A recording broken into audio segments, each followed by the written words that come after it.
Hello everybody, welcome back to my channel. This is Conversational Nina.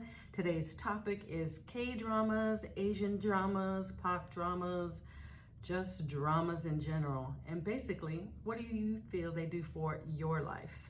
So before I get it started, if you can please subscribe, hitting the subscribe button and the bell, that'd be greatly appreciated. Tell all your friends about me.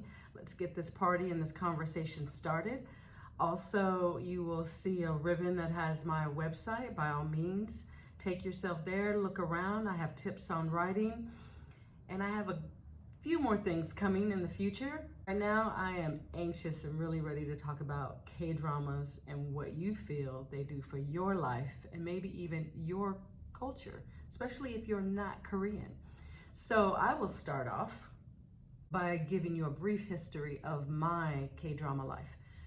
It started about, I want to say 2012, 2013, a few years after A Man from Nowhere, showcased here, blew up, but I didn't discover it because I seemed to be late for everything until at least 2 or 3 years later. So Won Bin became, of course, my dream man until he got married, in which we have not seen him since, but that is okay. We still have the movie on DVD. That is how I got started. Then I started watching A Better Tomorrow, which I love, and Song Seong-hoon, I believe how you say his name, is probably my top Korean actor. And there are a few more actors. Actually, I feel like every actor in A Better Tomorrow is awesome. There is Kim Jae-wook from Vision, which was very scary. His part was very scary, but somehow I managed to like him the most out of that show. That is very interesting. I don't think I've ever crushed on a bad guy before. But then he went on to work with in Her Private Life. Yes, that is it. And I thought there's no way a 35-year-old would work 2 jobs and the second job would just be following around this musician. But I will tell you, even at my age, if I knew that RM, also known as Kim Namjoon, was in LA, I would probably try and stalk the hotel or the club or wherever he was just to get a look, a selfie, a picture, something like that. Okay, I'm joking because he's like half my age, but I understand it now, so I can no longer tease that show. What are your shows? What are your favorite shows and why? I feel Korean dramas taught me a few things. Why they ask all those questions before they even say hello. Who are you? What do you do? Where are you from? How old are you? So they know how to address you and how they should treat you, which I think is very, very interesting. Also, you get to see what it's like from not so nice areas to really beautiful areas. The class system in South Korea is very interesting, but I feel like that is in every country, right? We have people who are on the street, and we have middle class, we have poor people, poor neighborhoods, and we have the wealthy here in America as well. So it's no different, but I feel like for some reason, they really treat people differently. I guess I feel here, if somebody was really wealthy and then fell in love with their secretary, it wouldn't be that big of a deal. Where there, it seems like everybody and their mom would lose their head over the fact that these two are gonna get married. So yeah, it is an eye-opener watching dramas from other cultures. Now on my next flick, I have Thai shows, I have Indian shows, I have Chinese shows, I have Japanese, anime up the wazoo. I watched one cartoon and now the options are endless. I can't even seem to find a Japanese television show with actual people or a movie unless I put it in myself manually. So it is very interesting how if you watch just one thing, you're just kind of set there. I feel like I don't even know how to get back to American shows to save my life. If you do, by all means comment and let me know, because that'd be a great tip. But I love it. I love having discovered Thai shows and Indian shows and being able to see a little bit of how others live in the world. So I'm asking you, what show is missing? What do you feel is missing in your feed that we could use more of? My one beef with K-dramas is the treatment of women, or at least how women come across. So I completely understand why a lot of Korean women would probably not watch K-dramas, because they are not always featured in the best light. And though some women may think it's okay to seem gullible, not too bright, scared, gosh, I feel like the list could go on and on. Ditzy, weak, and I'm just thinking of the 2 or 3 that I'm watching right now, where it just makes me want to cringe and strangle the girl and say, fight back, beat him up, yell at him, slap his face. Then I know, you know what, I don't live there. Maybe things are different when you're actually there and in that country.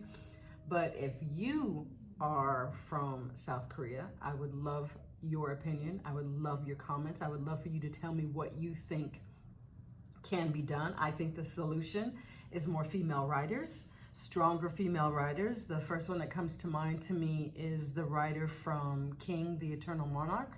I thought Kim Un-suk. I thought she did an amazing job with the women, and even the women who were not in a position to be the strongest female character.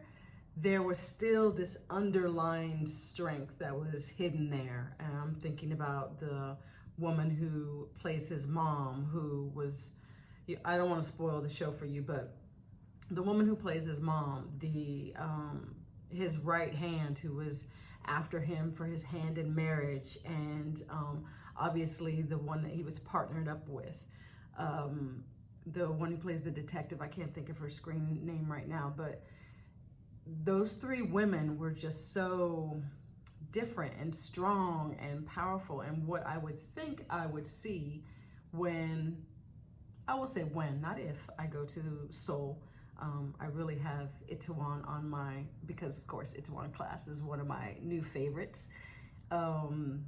So, because what they don't tell you when you're starting a YouTube channel of how difficult things are to learn to do.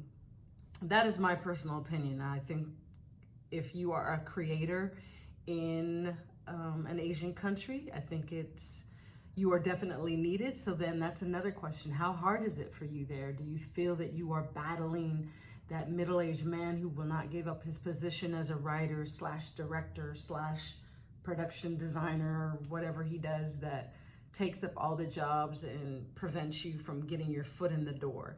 Is it as hard as it is here in LA? But anyway, that is all I really wanted to start off with K-dramas. Next time, I think we should dive deeper into female roles. I'll bring up some actual shows that were, to me, I found the characters to be very disappointing, and so a part of me ended up probably not finishing the show, or I finished the show just to see if they would make her evolve, which usually seems to be the case. A character is always evolving, which is a great thing. Also, you tell me, if you are in India, what show would you like to see? What's missing in your line? And then, why do you like K-dramas so much? Is it the same reason I like them? Because I don't find that American television is surprising or creative enough.